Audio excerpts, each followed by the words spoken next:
नमस्कार दोस्तों, study minds में आपका स्वागत है। आज हम बात कर रहे हैं पर्यायवाची के अपने 5वें लेक्चर की। इससे पहले हम 4 लेक्चर पढ़ चुके हैं और जितने भी कठिन शब्द हैं जिनका पर्यायवाची याद करना कठिन है, मुश्किल है, उन सभी की बात हम कर चुके हैं। और आज हम बात करेंगे पर्यायवाची के 5वें लेक्चर में सरस्वती, दुर्गा, पृथ्वी, पर्वत, राजा, पार्वती, भगवान शिव, गणेश, नदी, गंगा, पक्षी और आकाश के पर्यायवाची के बारे में हम बात करने वाले हैं। तो शुरुआत करते हैं हम माता सरस्वती के पर्यायवाची के बारे में। अपनी संस्कृति के मुताबिक या हिंदू धार्मिक मान्यताओं के अनुसार हम बात करें तो माता सरस्वती को हम किसकी वाणी की देवी कहते हैं, ज्ञान की देवी कहा जाता है। ये बात सबको पता होगी और इसी से माता सरस्वती का पर्यायवाची बन जाएगा। ठीक है, कैसे कैसे बनेगा और आप सभी को देखते हैं। चलिए एक एक करके देखने का प्रयास करते हैं। माता सरस्वती के पर्यायवाची वीणा पाणी है, हंसवाहिनी है, वाग देवी है, वागीश्वरी है, वागदत्ता है, शारदा है और भारती। ठीक है, अब यह कैसे याद होगा? माता सरस्वती का फोटो सभी ने देखा होगा। तो इनको वीणा पाणी क्यों कहा जाता है? इनको वीणा पाणी इसलिए कहा जाता है, वीणा एक वाद्य यंत्र होता है, ठीक, और पाणी का मतलब होता है हाथ। तो जिनके हाथ में वीणा नामक वाद्य यंत्र हो, ठीक, उसे हम कहते हैं सरस्वती। क्योंकि माता सरस्वती के हाथ में हमेशा वीणा रहती है, इसलिए इनको हम वीणा पाणी कहते हैं। हंसवाहिनी क्यों कहा जाता है? इनको हंसवाहिनी इसलिए कहा जाता है कि इनका वाहन जो है हंस है। इनका वाहन क्या है? हंस है, इसलिए इनको हम हंसवाहिनी भी कहते हैं। वाग देवी, वागीश्वरी और वागदत्ता, ये तीनों एक ही शब्द से बनेंगे, मूल शब्द से। और वह मूल शब्द क्या है? वह मूल शब्द है वाक। क्या है? वाक। आप सभी एक बात पढ़े होंगे संधि के तहत, और हम अपने वर्तनी शुद्धि में भी इसका जिक्र किए हैं कि कैसे जो वाक है, जो संधि करते हैं, तो यह जो क है पहला वर्ड है, यह कैसे तीसरे और 5वें वर्ड में बदल जाता है, इसके बारे में बात किए हुए हैं। तो क का जो क वर्ग का तीसरा वर्ड है ग होता है, तो यह उसमें संधि के तहत बदल जाता है। ठीक है, तो यह क का तीसरा वर्ण ग हो जाता है, तो वागदेवी हो जाता है, वागीश्वरी और वागदत्ता हो जाता है। ठीक है, ये तो बात रही संधि की। तो इनको हम समझने का प्रयास करते हैं कि ये कैसे होता है। वागदेवी, वाग का मतलब होता है वाणी। अभी हम शुरुआत में ही बात की है। वाणी की देवी कौन है? ज्ञान की देवी कौन है? माता सरस्वती है। तो हम बात करते हैं वाक का मतलब होता है वाणी। तो वाक प्लस देवी जब मिलाएंगे तो यह एक शब्द बनेगा, जो बनेगा वाग देवी, क्योंकि गौ में बदल जाएगा। और देवी का मतलब होता है स्वामिनी या जिस पे अधिकार हो। तो वाणी पे किसका अधिकार होता है? माता सरस्वती का अधिकार होता है, इसलिए इनको हम वागदेवी कहते हैं। वाग और ईश्वरी मिलाकर हो जाता है वागीश्वरी। तो वाक की ईश्वरी कौन है? वाणी की ईश्वरी कौन है? वाणी की स्वामिनी कौन है? माता सरस्वती है, इसलिए इनको हम वागीश्वरी भी बोलते हैं। और वागदत्ता, वाक प्लस दत्ता मिलाएंगे तो वागदत्ता हो जाता है। और वागदत्ता का मतलब होता है वाणी देने वाली। वाणी देने वाली कौन है? माता सरस्वती है, क्योंकि यह वाणी की देवी है, इसलिए इनको वागदत्ता भी कहते हैं। ठीक है, और शारदा और भारती भी इनको कहते हैं। शारदा इनका नाम क्यों पड़ा, इसके पीछे एक लंबी कहानी है, जहाँ जानने की यहाँ जरूरत नहीं है। तो अब बस याद रखिएगा कि शारदा किसका पर्यायवाची है? यह माता सरस्वती का। और भारती किसका पर्यायवाची है? यह भी माता सरस्वती का पर्यायवाची है। बाकी आप इस कहानी के माध्यम से आपको याद हो गया होगा। ठीक है, अब हम माँ दुर्गे के बारे में बात करते हैं। माँ दुर्गे के बारे में नवरात्रि का व्रत भी आता है, हम इनका व्रत भी करते हैं सभी लोग। इनका पूजन भी होता है, अच्छे से 9 दिन नवरात्रि पड़ती है, 9 दिन पूजन होता है। तो अब बात करते हैं इनका पर्यायवाची क्या क्या है। इनका पर्यायवाची है अन्नपूर्णा, भवानी, कामाक्षी, कल्याणी, उग्रा, कालिका, त्रयंबका। ठीक है, अब इनको अन्नपूर्णा क्यों कहा जाता है? अन्नपूर्णा इनको इसलिए कहा जाता है क्योंकि यह अन्न देने वाली है, अन्नदाता है, इसलिए इनको हम अन्नपूर्णा कहते हैं। ठीक, भवानी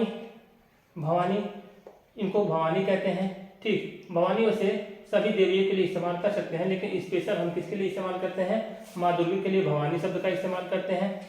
कामाक्षी, काम का मतलब होता है इच्छा, और इच्छा को पूरा करने कौन करता है? माँ दुर्गा पूरा करती हैं, इसलिए इनको हम कामाक्षी कहते हैं। और कल्याणी इनको इसलिए कहा जाता है क्योंकि यह कल्याण करने का काम करती हैं। उग्रा, यह उग्र रूप से अपने शत्रुओं का संहार करती हैं, दुश्मनों का संहार करती हैं, इसलिए इनको उग्रा कहा जाता है। और माँ दुर्गे का सबसे उग्र या रौद्र रूप माँ काली के रूप में है। किस रूप में है? काली के रूप में है। तो काली से क्या बना है? कालिका बन गया है। और माँ काली किसकी अवतार है? किसके रूप है? माँ दुर्गे की रूप है। जो सबसे उग्र रूप है वह माँ काली का है और काली से कालिका बना है। और त्रयंबका, अम्बक का मतलब होता है नेत्र। अम्बक का मतलब होता है अम्बक का मतलब होता है नेत्र, होता है नेत्र।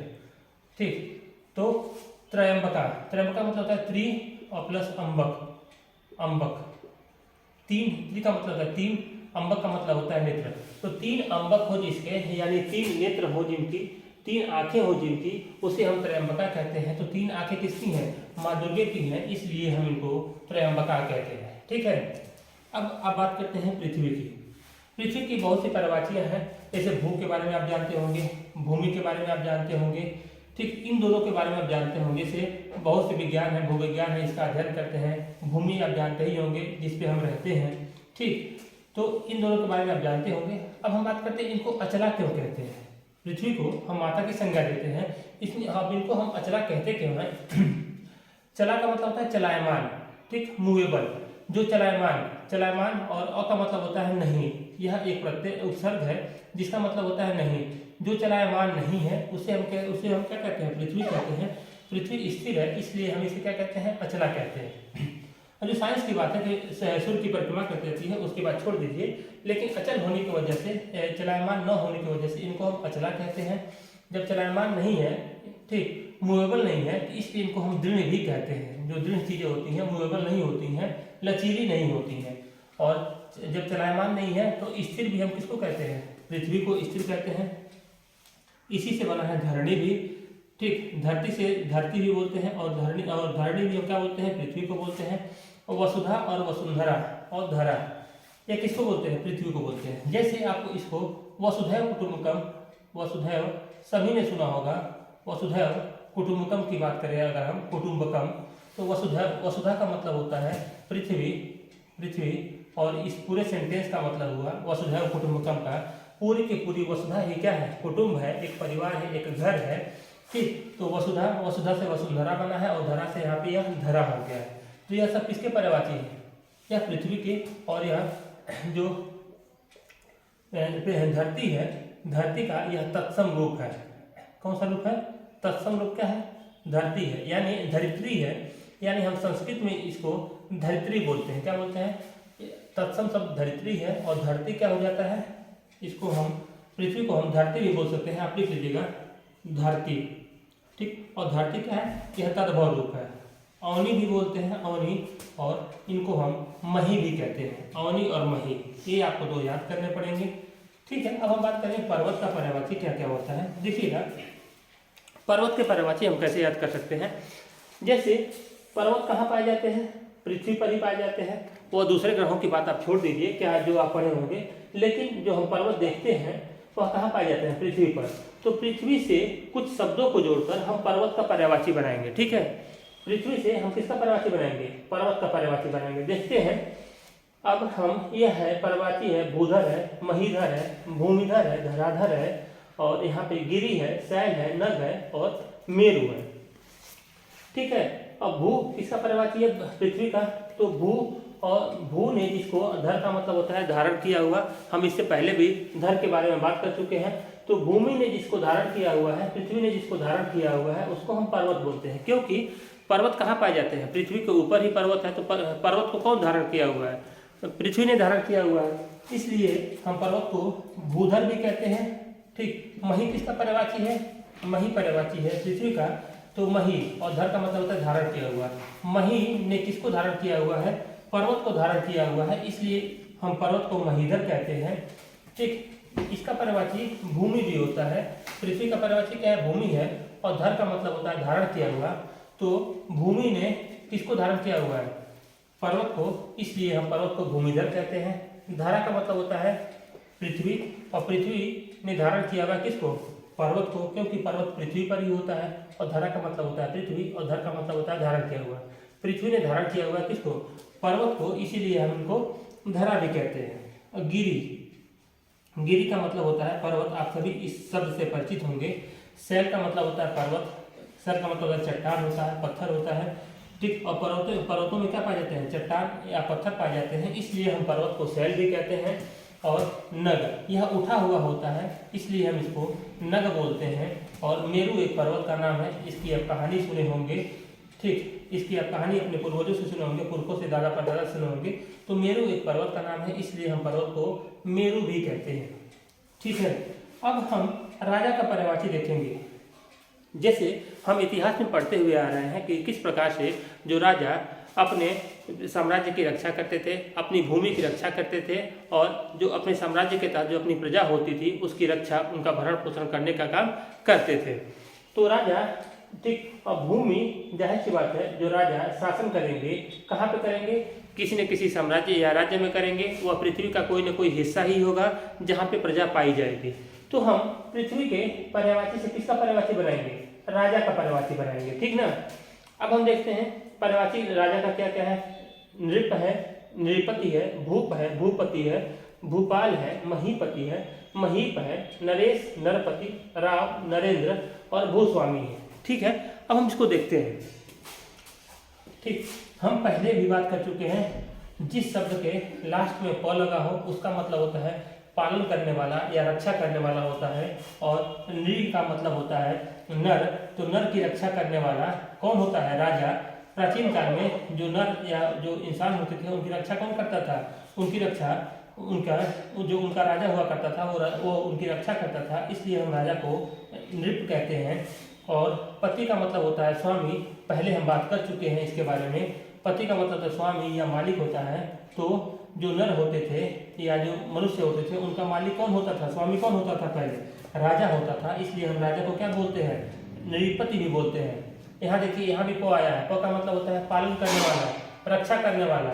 और किसका पालन करने वाला, भू का मतलब होता है भूमि, भूमि का पालन या भूमि की रक्षा, अपने भूमि की रक्षा, अपने भूमि का पालन करने वाला भूप कहलाता है, ठीक है।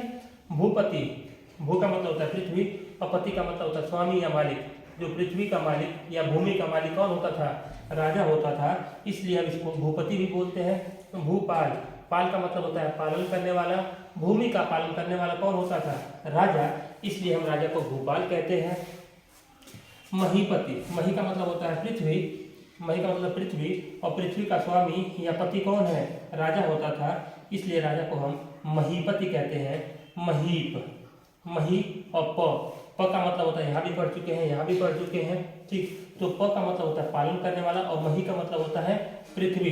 तो पृथ्वी का पालन या पृथ्वी की रक्षा कौन करता था, राजा किया करते थे, इसलिए हम राजा को महीप कहते हैं। नरेश, नर और प्लस ईश, नर, नर का मतलब मान लीजिए मनुष्य, और मनुष्य का ईश स्वामी या मालिक कौन होता था, राजा होते थे, इसलिए हम राजा को नरेश भी बोलते हैं। और नरपति, नर का स्वामी या नर का पति या नर का मालिक कौन होता था, राजा होते थे पहले, इसलिए हम इसको नरपति भी बोलते हैं। और राव तो आप जानते ही होंगे, राजा को राव बोलते हैं। नरेंद्र, नर और प्लस इंद्र, इंद्र का मतलब होता है मुखिया, इंद्र का मतलब होता है मुखिया, हम लास्ट वीडियो में बात कर चुके हैं। और इंद्र से कैसे कैसे जोड़ के हम पर्यायवाची बनाते हैं। और नर और इंद्र मिलाएंगे तो क्या हो जाएगा, नरेंद्र। नर का मतलब होता है मनुष्य, और इंद्र का मतलब होता है मुखिया या प्रधान। तो नर का मुखिया या प्रधान कौन होता था, पहले राजा हुआ करते थे, इसलिए हम राजा को क्या कहते हैं, नरेंद्र कहते हैं। और भूस्वामी, स्वामी का मतलब होता है मालिक या मालिकाना हक कह लीजिए। तो भूमि का मालिक या भूमि का मालिकाना हक किसके पास होता था, यह राजा के पास हुआ करता था, इसलिए हम इसको राजा को भूस्वामी भी बोलते हैं। अब देखिएगा पार्वती, पृथ्वी से हम, पृथ्वी से नहीं, पर्वत से हम पार्वती का पर्यायवाची कैसे बनाते हैं। अब इस वजह से सभी पर्यायवाचियाँ एक दूसरे से मिलकर बनती हैं, इसी वजह से हम यहाँ पे किसी भी पर्यायवाची को सीक्वेंस में अल्फ़ाबेट के अनुसार नहीं लिखे हैं। अल्फ़ाबेट के अनुसार लिखेंगे तो आपको रटना पड़ेगा। और यहाँ पे पृथ्वी से हम पर्यायवाची किसका बना है, पर्वत का। और फिर पृथ्वी से पर्यायवाची किसका बना है, राजा का पर्यायवाची बना है। पृथ्वी से पर्वत का, और फिर हम पर्वत से बात किसकी करेंगे, माता पार्वती के पर्यायवाची बनाएंगे। और देखते हैं क्या क्या पर्यायवाची है इनका। इनका पर्यायवाची है गिरिजा है, शैलसुता है, गौरी है, शिवा है, रुद्राणी है, उमा है, सती है, सर्वमंगला है और अपर्णा है। अब हम इसको समझने का प्रयास करते हैं। हम पहले भी बात कर चुके हैं, जिस शब्द के अंत में ज लगा हो, ज, उसका मतलब होता है जन्म लेना, ठीक। और गिरि का मतलब क्या होता है, गिरि, गिरि हम किसको बोलते हैं, पर्वत को। तो पर्वत से जन्म लेने के कारण इनको गिरिजा कहते हैं। हाँ एक बात और, माता पार्वती का जन्म, ठीक, पर्वत से हुआ है, ठीक ना। यह कहानी है, कहानी का सच्चाई भी है कि माता पार्वती का जन्म किससे हुआ है, पर्वत से हुआ है। इसीलिए हम, यह पर्वत की पुत्री कौन हुई, माता पार्वती पर्वत की पुत्री हैं, इसलिए हम इनको गिरिजा बोलते हैं। गिरि से जन्म लेने के कारण, गिरि का मतलब होता है पर्वत और ज का मतलब होता है जन्म लेना, तो गिरि से जन्म लेने के कारण, पर्वत से जन्म लेने के कारण इनको हम गिरिजा बोलते हैं। शैल का मतलब क्या होता है, पर्वत, और सुता का मतलब क्या होता है, पुत्री। पहले हम बात कर चुके हैं कि कैसे पर्वती ये सब बनती हैं। तो शैल की पुत्री कौन है, पर्वत की पुत्री कौन है, माता पार्वती है, इसलिए शैल सुता किसका पर्वती हो गया, माता पार्वती का। गौरी, गौरी, अब गौरी बना कैसे है इसकी हम बात करते हैं। हम इसको बात वर्तनी शुद्धि में कर चुके हैं। तो गिरि क्या है, गिरि पर्वत है, और प्लस इसमें हम ई प्रत्यय जोड़ दें, ई, तो यह हो जाता है गौरी। क्या हो जाता है, गौरी। और ई का मतलब होता है संतानवाचक। जो गिरि की संतान है वह कौन है, गौरी है। गिरि का मतलब जो पर्वत, और पर्वत की संतान कौन है, माता पार्वती है। इसलिए पार्वती को हम, जब गिरि में ई प्रत्यय, ई संतानवाचक होती है और स्त्रीवाचक होती है, इसलिए हम इनको हम गौरी भी कहते हैं। शिवा, शिवा इनको क्यों कहते हैं, अब भगवान शिव के बारे में आप सभी जानते होंगे, महादेव के बारे में जानते होंगे, देवों के देव हैं ये, इनकी पत्नी है, तो इसलिए इनकी पत्नी होने की वजह से इनको हम शिवा कहते हैं। रुद्राणी, रुद्राणी, भगवान शिव का पर्यायवाची क्या हुआ, रुद्र भी इनका एक पर्यायवाची है। तो भगवान शिव का एक पर्यायवाची रुद्र है, तो रुद्र की पत्नी है, इसलिए इनको हम रुद्राणी भी बोलते हैं।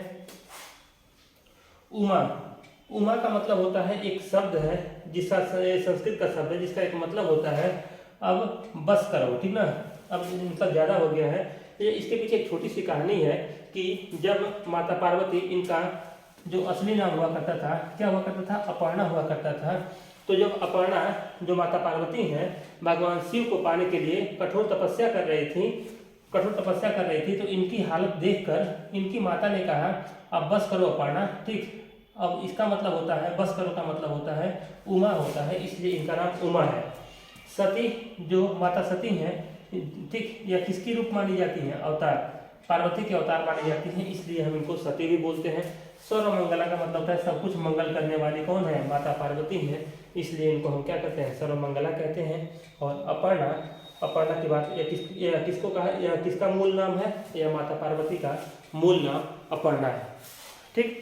अब देखिए हम बात करते हैं, जैसा कि हम सभी को पता है माता पार्वती के स्वामी या पति या ईश कौन है, तो यह कौन इनका ईश है, इनके ईश या स्वामी या पति कौन है, भगवान शिव है, देवों के देव है, महादेव है, ठीक। तो इनका नाम इन्हीं से जोड़कर बनेगा। उमा किसका नाम है, पार्वती का, तो पार्वती, ठीक, उमा। तो उमा के पति कौन है, उमा किसका नाम है, माता पार्वती का नाम है, तो उमा के पति कौन है, भगवान शिव है, तो उमापति किसका नाम हो गया, भगवान शिव का। गिरिजा, गिरिजा, गिरिजा कौन है, यहाँ देखिए गिरिजा, गिरिजा माता पार्वती है, तो गिरिजापति, गिरिजा के पति कौन है, भगवान शिव है, इसलिए इनको हम गिरिजापति कहते हैं। गिरीश, ठीक, गिरीश, ठीक, और गिरि के ईश, ठीक, गिरि जो है, गिरि के ईश, गिरि का मतलब होता है पर्वत, और पर्वतों के स्वामी कौन है, ईश कौन है, क्योंकि इनका जो निवास स्थान पर्वत हुआ करता था, ठीक, कैलाश पर्वत के बारे में आप सभी जानते होंगे। तो गिरि के ईश कौन है, गिरि का मतलब होता है पर्वत, यहाँ हम बात कर चुके हैं गिरि, और गिरि के स्वामी कौन है, भगवान शिव कहे जाते हैं, क्योंकि उनका निवास स्थान वहीं पे विराजित है, इसलिए इनको हम गिरीश कहते हैं। शंकर आप सभी जानते होंगे, महादेव लिख लीजिएगा इसके बारे में। अब हम बात करते हैं जो चंद्रशेखर, चंद्रशेखर इनको कहते हैं। चंद्रशेखर क्यों कहते हैं, शेखर किससे बना है, शिखा से बना है, जो चोटी होती है, जो टॉप लेवल जो या बाल है, जहाँ इनका बाल बंधा हुआ है, वहाँ पे अगर इनकी आप फोटो देखेंगे तो वहाँ पे एक अर्धचंद्र बना होगा, इसलिए तो जिसके शिखर पर, शेखर किससे बना है, शिखर, शिखर से बना है, तो जिसके शिखर पर चंद्रमा हो उसे हम बोलते हैं चंद्रशेखर। तो जब आप इनकी फोटो आप जरूर देखिएगा, उनके फोटो देखेंगे तो जिनका बाल बांधा हुआ है, उस बाल के ऊपर साइड में टॉप लेवल पे एक अर्धचंद्र पाया जाता है, इसलिए इन्हें हम चंद्रशेखर कहते हैं। चंद्रमौली, ठीक, चंद्रमौली का मतलब होता है, मौली का मतलब होता है ललाट, जिसके ललाट पर क्या है, चंद्रमा हो, तो उसे हम उसे हम शिव चंद्रमौली कहते हैं। और शिव का यह पर्यायवाची चंद्रमौली हुआ। क्यों हुआ? क्योंकि जब आप फोटो देखेंगे तो भगवान शिव के ऊपर चोटी पे एक अर्धचंद्र तो होगा ही होगा, साथ में जो इनका माथा हो, जहाँ इनकी थर्ड आई कही जाती है, तीसरी आंख कही जाती है, उसके नीचे एक अर्धचंद्र बना होगा, इसलिए इनको हम चंद्रमौली, ठीक, चंद्र हो जिसके मौली पर, मौली का मतलब होता है ललाट, माथा, तो यह किसके सिर पर है चंद्र, तो किसके है, भगवान शिव के, भोले शंकर के, इसलिए हम इनको क्या कहते हैं, चंद्रमौली कहते हैं। यह पशुओं के स्वामी है, इसलिए इनको पशुपति कहते हैं, आप सभी जानते होंगे। रुद्र, यह काफी रौद्र रूप में आते हैं, इसलिए इनको हम रुद्र बोलते हैं। त्रिलोचन, लोचन का मतलब होता है, लोचन का मतलब होता है आंख, ठीक, और त्रि का मतलब होता है तीन, तीन आंख हो जिनके, उनसे उसे हम क्या कहते हैं, त्रिलोचन कहते हैं। तो तीन आंखें हम सभी जानते होंगे, अभी हम पढ़े थे दुर्गा जी के बारे में, तो यह त्रयंबका है, तीन आंख इनकी भी है, और तीन आंख किसकी है, भगवान शिव की भी है, क्योंकि ये दो आंख नॉर्मल है और एक क्या है, तीसरी आंख कही जाती है, तो इसे हम एक, दो और यहाँ पे एक आंख है इनकी, तो यह कितनी आंख हो गई, तीन, इसलिए इनको हम त्रिलोचन भी कहते हैं। यह भगवान शिव में पाई जाती है। और शंभु भी कहते हैं, आप इनके बारे में जानते होंगे। महादेव कहते हैं, महादेव लिख लीजिएगा।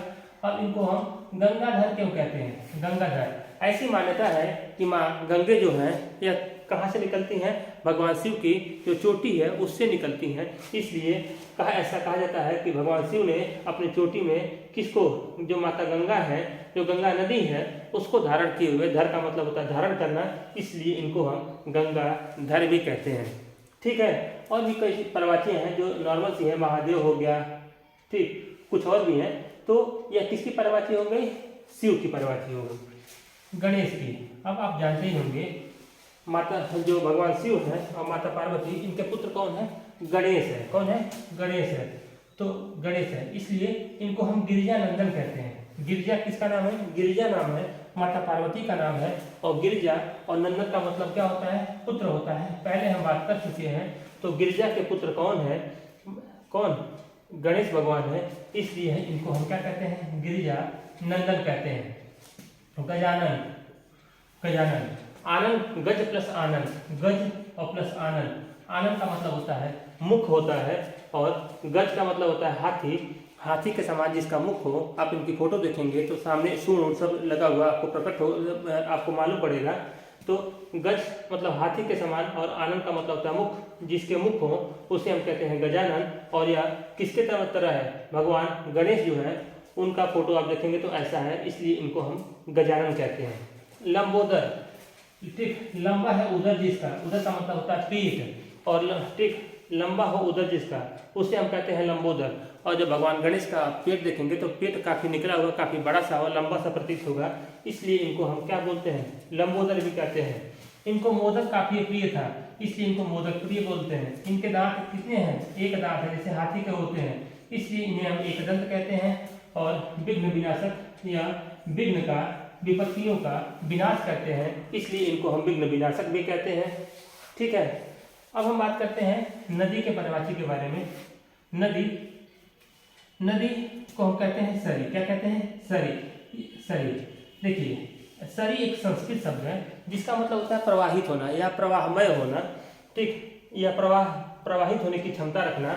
तो आप जब नदियों को देखते होंगे तो नदियाँ जल को लेकर ऊपर पहाड़ से या पर्वत से या जहाँ से भी निकलती हों, ठीक ना, वहाँ से जल को लेकर प्रवाहित होकर आगे बढ़ती हैं और समुद्र में विलीन हो जाती हैं, या किसी नदी में अपने आप को मिला लेती हैं।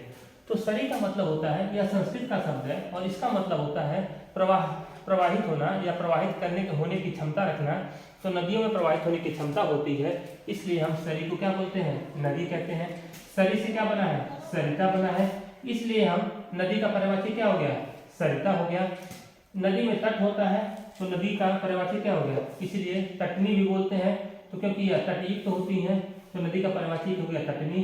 तरंगिणी, या जब नदियों का जल जो बहता है तरंग के रूप में बहता है, लहरों के रूप में बहता रहता है, इसलिए इसे हम तरंगिणी कहते हैं, ठीक। और लहर उसमें उत्पन्न होती ही रहती है, इसलिए नदी का पर्यायवाची लहरी भी है। निर्झरणी, यह निर्झर होकर ठीक ऊंचाइयों से बहती है और झरनों का भी निर्माण करती है, और बहुत सी नदियाँ इन झरनों से, निर्झर का मतलब होता है झरना, क्या होता है, झरना। और ऐसा भी कहा जा सकता है कि जो नदियाँ झरनों से निकलती हैं उसे हम निर्झरणी कहते हैं। ठीक, तो नदी का एक पर्ववाची क्या हो गया, निर्झरणी हो गया। और लहरमाला, इसमें लहरें निकलती रहती हैं, उठती रहती हैं, इसलिए हम इसे क्या बोलते हैं, या लहर के रूप में बहती रहती हैं, इसलिए हम इसे लहरमाला भी बोलते हैं। ठीक है। गंगा, अब देखिए नदी है तो नदी में हम कुछ शब्दों को जोड़कर, क्योंकि ठीक जो गंगा है ये भी एक नदी है, तो हम बात करते हैं नदी में कुछ शब्दों को जोड़कर हम किसका पर्यायवाची बनाएंगे, माँ गंगा का पर्यायवाची बनाएंगे। ठीक है। अब हम देखते हैं भागीरथी। आप जो अलकनंदा और भागीरथी की दो नदियों के मिलने से अलकनंदा और भागीरथी दो नदियां मिलती हैं, और देवप्रयाग यहाँ पे है, कहाँ पे, देवप्रयाग उत्तराखंड में है। यहाँ से यह गंगा कहलाने लगती है, क्या, गंगा। और यह बढ़ते हुए बंगाल की खाड़ी में, बे ऑफ बंगाल में विसर्जित हो जाती हैं या विलीन हो जाती हैं। ठीक, तो इनकी एक भागीरथी क्या है, सहायक नदी है, इसलिए इनका नाम भागीरथी भी है। ठीक, देव नदी।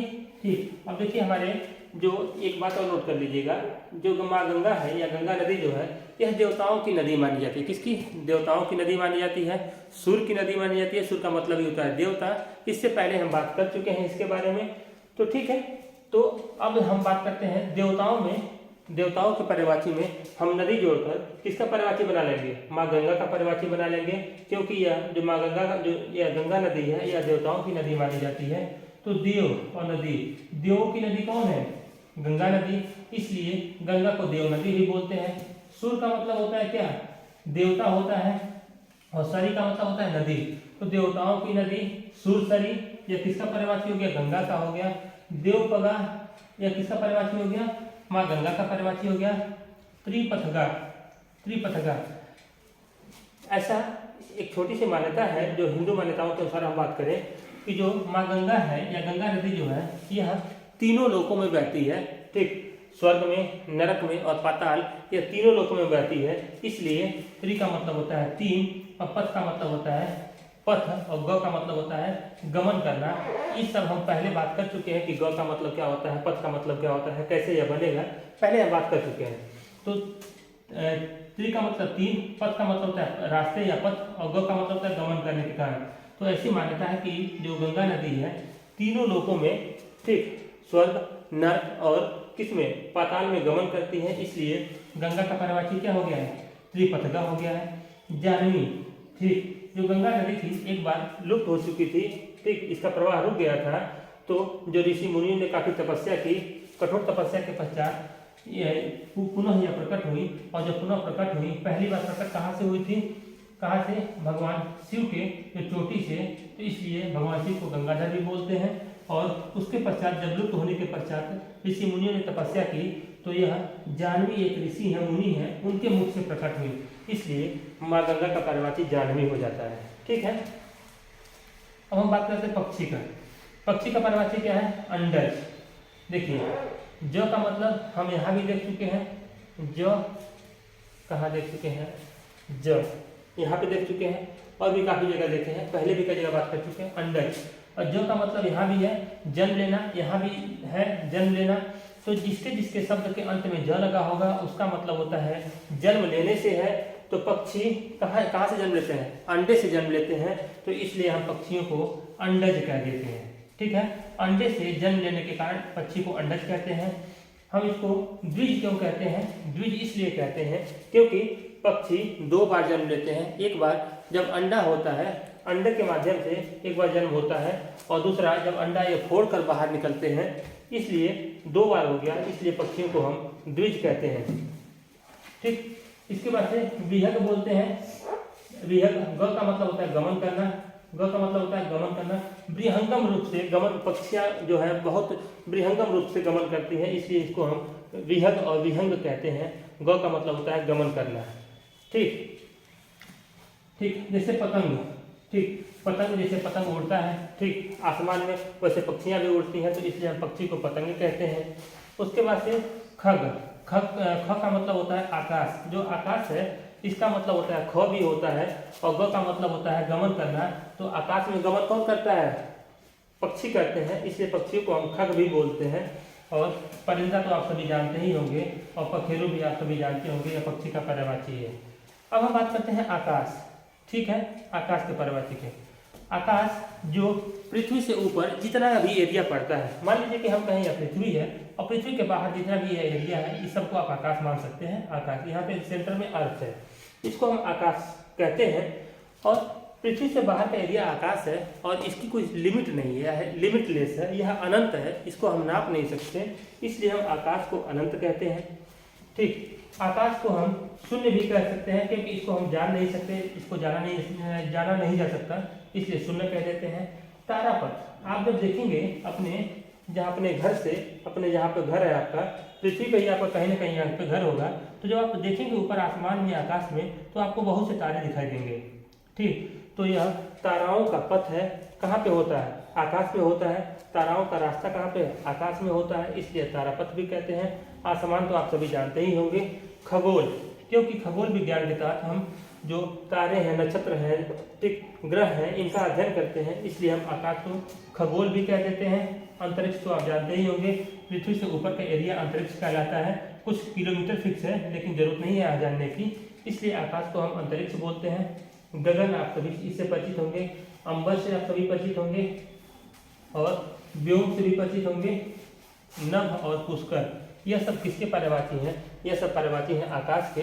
अंबर का एक और पर्यायवाची होता है, इसका मतलब होता है वस्त्र भी होता है। क्या होता है? वस्त्र भी होता है।